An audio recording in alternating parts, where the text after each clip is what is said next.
है बच्चों, पिछले क्लास में अल्टरनेटिंग करंट का आखिरी चरण चल रहा है और पिछले क्लास में जनित्र हुआ था, प्रत्यावर्ती जनित्र, ट्रांसफार्मर जैसे महत्वपूर्ण पॉइंट हुए थे, ट्रांसफार्मर के प्रकार हुआ था, ट्रांसफार्मर में क्षय ऊर्जा के बारे में हम लोग पढ़े थे और आज पढ़ना है ट्रांसफार्मर का क्रोड।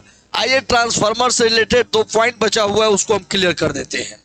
इसमें समझना होगा कि ट्रांसफार्मर की दक्षता कितना होता है, ये दक्षता एफिशिएंसी कितनी होती है।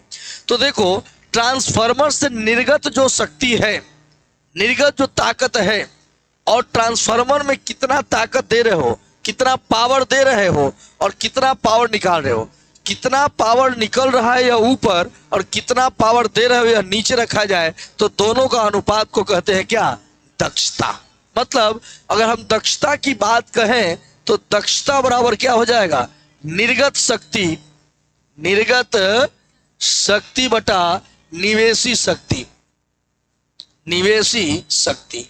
अगर किसी ट्रांसफार्मर से निर्गत शक्ति और निवेशी शक्ति के अनुपात को उस ट्रांसफार्मर की दक्षता कहते हैं और ट्रांसफार्मर की दक्षता बतलाता है कि वो ट्रांसफार्मर कितना बेहतरीन है, उसमें एफिशिएंसी कितनी है, उसकी क्षमता कितनी है।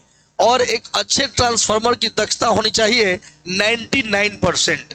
कितना, 99% उसकी दक्षता होनी चाहिए। ऐसा माना गया है कि अच्छे ट्रांसफार्मर अगर है तो उसकी दक्षता 99% होना चाहिए। बात क्लियर है? तो आपने समझ लिया कि निर्गत शक्ति और निवेशी शक्ति के अनुपात को क्या कहते हैं, ट्रांसफार्मर की क्षमता का दक्षता कहते हैं।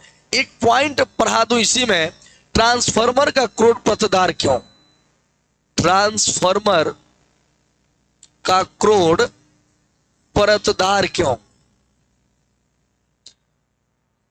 देखिए, एज यू नो कि ट्रांसफार्मर का क्रोड होता है नर्म लोहा का। किसका होता है? ट्रांसफार्मर का जो क्रोड होता है वह नर्म लोहा का बना होता है, ठीक है, और उसके ऊपर कुंडली लपटी गई होती है, आप जानते हो इसके बारे में ना। ये नर्म लोहा का क्रोड होता है, 2 नर्म लोहा का क्रोड होता है और क्या होता है, कुंडली लपटी गई होती है, ठीक है भाई, ऐसे कुंडली लपटी गई होती है। लेकिन बहुत ये परतदार होता है। ये क्या होता है भाई, परतदार होता है। ऐसा क्यों, ऐसा क्यों इस तरीका का होता है, परतदार होता है इसका क्रोड, ऐसा क्यों होता है, जरा यही समझना होगा। जब ट्रांसफार्मर में प्रत्यावर्ती धारा, प्रत्यावर्ती वोल्टता भेजा जाता है, जब ट्रांसफार्मर में प्रत्यावर्ती वोल्टता भेजा जाता है तो इसके क्रोड में क्या होता है कि भंवर धाराएं उत्पन्न हो जाती हैं। क्या उत्पन्न हो जाती है? कैसे भाई, कैसे? प्रत्यावर्ती वोल्टता जब भेजिएगा तो उसका मान बदलता है ना, तो मान बदलने से इसके फ्लक्स में, क्रोड से गुजरने वाले चुंबकीय फ्लक्स में क्या होने लगता है, परिवर्तन। और चुंबकीय फ्लक्स में परिवर्तन होने के कारण इसमें भंवर धाराएं उत्पन्न होने लगता है। तो जब भंवर धाराएं उत्पन्न होगा तो क्रोड क्या हो जाएगा, गर्म हो जाएगा, जिससे विद्युत ऊर्जा जो है उष्मीय ऊर्जा में बदलने लगेगा, जिससे ऊष्मा का क्षय, जिससे ऊर्जा का क्षय होने लगेगा।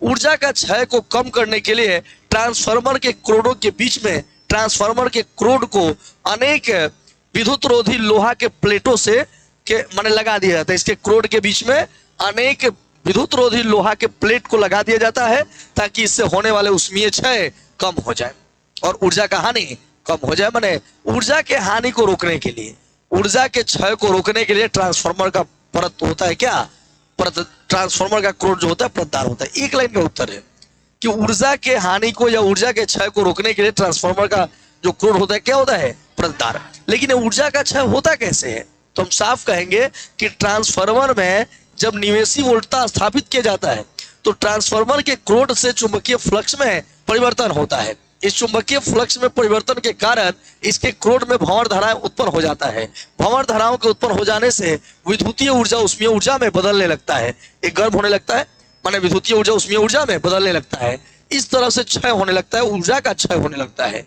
इस ऊर्जा के क्षय को रोकने के लिए ट्रांसफार्मर के क्रोड के बीच जो होता है वो अनेक विद्युत रोधी लोहे के पट्टियों को लगा दिया जाता है, जिससे कि जो ट्रांसफार्मर का क्रोड होता है वह परतदार हो जाता है। तो इन शॉर्ट आपने समझ लिया कि ऊर्जा के क्षय को रोकने के लिए ट्रांसफार्मर का क्रोध प्रतिदार बनाया जाता है। ये बात क्लियर है। बस यही तो बात ट्रांसफार्मर से रिलेटेड बच गया था, और उसके बाद जो है हम लोग पढ़ेंगे, और उसको जो पढ़ेंगे वो बात मैं बताऊंगा, पहले दोनों लिखवाने के बाद। लिखिए।